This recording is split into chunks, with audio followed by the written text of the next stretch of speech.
আসতো এই 30-40 লক্ষ টাকার ক্ষতি আমার হয় নাই। আমি মোটামুটি মনে করেন যে এখন রাস্তায় নেমে গেছি, এখন ভ্যান চালানো ছাড়া আমার আর কোনো রাস্তা নাই।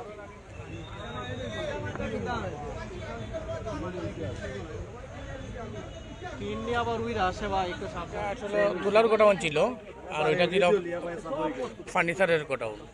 তো এই জায়গার তো আপনার কোনো মিটারে একটু বাড়াবাড়ি করছে, আগেও করছে। তো আমার উদ্দেশ্য হইলে কি যে এটা তো আর মানুষ আইছে না, কাজ বন্ধ। তো সব লোক যখন আসবে তখন আমি করবো কি যে মিটারটা একটু দেখাই।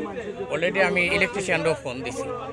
তো ওই সময় আর এর ভিতরে যেহেতু আমরা এই জায়গায় তো লোক নাই, এমনি যদি লোক থাকতো তো আসা যাওয়া করতো, কিছু ঘটলে হয়তো উপস্থিত সময়ে যা কিছু করতো।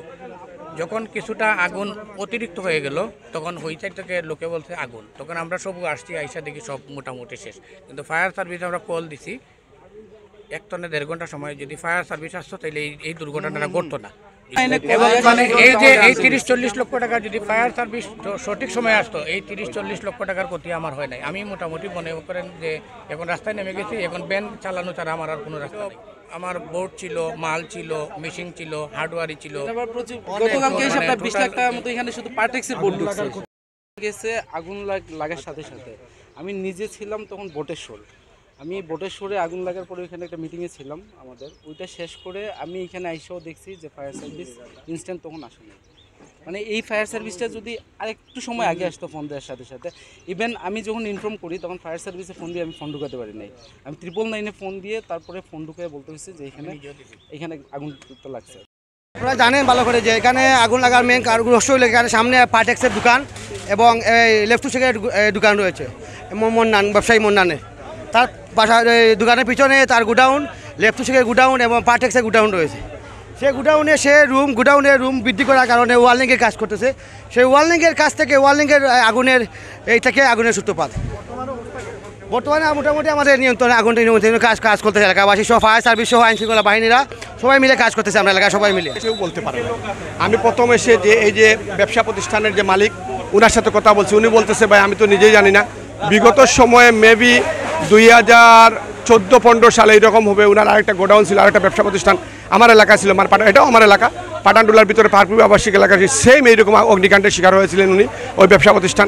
ওইখান থেকে অগ্নিপাত মানে ব্যবসা প্রতিষ্ঠানের লস হওয়ার পর উনি এখানে চলে আসেন। এখানে আসার পর 2025 সালে সেম অগ্নিপাতের ঘটনা ঘটে। তো যাই হোক, ফায়ার ব্রিগেডের সার্বিক সহযোগিতায়, ফায়ার সার্ভিসের কর্মকর্তাদের সার্বিক সহযোগিতায়, এলাকাবাসীর সহযোগিতায় এখন আগুন মোটামুটি নিয়ন্ত্রণে এসেছে। কিন্তু ব্যবসার বর্তমানে কীরকম ক্ষয়ক্ষতি হয়েছে একমাত্র যে ব্যবসায়ী, যে বা এই ব্যবসাটি মানে প্রতিষ্ঠানটি তৈরি করেছেন, যে মালিক, উনি ছাড়া আমরা কেউ বলতে পারি। আমি এখন পর্যন্ত দেখছি 2টি গাড়ি আসছে, 2টি গাড়িতে কতজন কর্মকর্তা কাজ করতেছে, সবাই অক্লান্ত পরিশ্রম করে যাচ্ছেন। কয়জন আমি দেখছি ভিতরে 10 থেকে 12 জন কাজ করতেছেন, 2টি ইউনিটে বিভক্ত হয়ে ওরা কাজ করতেছে। হ্যাঁ, আপনি দেখছেন যে এখানে অনেক বাসাবাড়ি আছে, প্রত্যেকটা বাসাবাড়ির মহিলা পুরুষ সবাই বিত সংশ্লিষ্ট।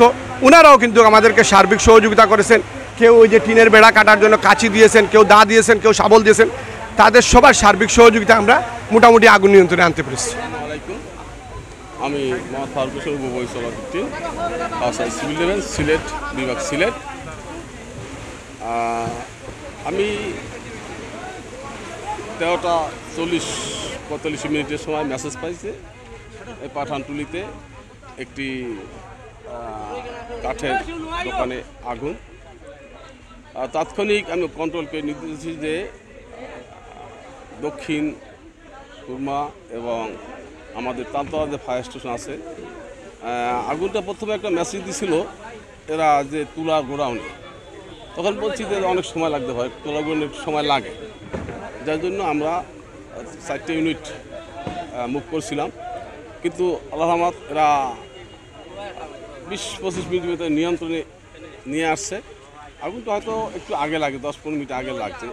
আর এখানে তো দেখতেছেন খরস্রোতা রৌদ্র আর কাঠের ঘর, এই দ্রুত ছড়াই যায়। যাই হোক, আগুনের ক্ষয়ক্ষতি মালিকের সাথে একটু জানতে হবে। আর অগ্নিকাণ্ডের কারণ যতটুকু জানলাম, এখানে অয়েলিং করতেছে, এরা আরেকটা শাখা কাজ করতেছে, ওখান থেকে ভিতরে তুলা আছে, তুলা থেকে দ্রুত আগুনটা ছড়াই গেছে আমার মনে হয়। এছাড়া আর কিছু দেখি না। তারপরও তদন্ত সাপেক্ষে এটা তদন্ত হবে, তদন্ত করে আমরা বলতে পারবো আসলে অগ্নিকাণ্ডের মূল কারণ। না 4টে লাগে না, আমরা ব্যাক করে দিয়ে দিছি, 2টো ব্যাক করে দিছি আর 4টে কাজ করছে আমার এখানে। হ্যাঁ জি জি। লেট তো যার বাড়িতে আগুন লাগে সে 1 মিনিটকে 1 ঘন্টা মনে করে, ফায়ার ব্রিগেড মেসেজ পাবে তারপর তো আসবে। তো এই যানজট সবাই সিলেট বিভাগে তো দেখতে পাচ্ছি নি, তাই এই তালতলা থেকে আসতে জোর 10 থেকে 12 মিনিট, এই 12 মিনিটই কাঠের ঘর চলে যেতে পারে 2, 4, 5, 10টা। কিন্তু আপনারা আল্লাহর রহমত আশেপাশে যে ঘরগুলো দেখতেছেন, চুরিয়াটার মতো যদি এগুলো সব সরাই যেত সেগুলো তো রক্ষা হয়েছে, এই বেচা ক্ষতি হয়েছে, এটা স্বাভাবিক। ওকে না, এখন পর্যন্ত আমার কোনো মেসেজ পাইনি, শাস্তি হবে। হ্যাঁ।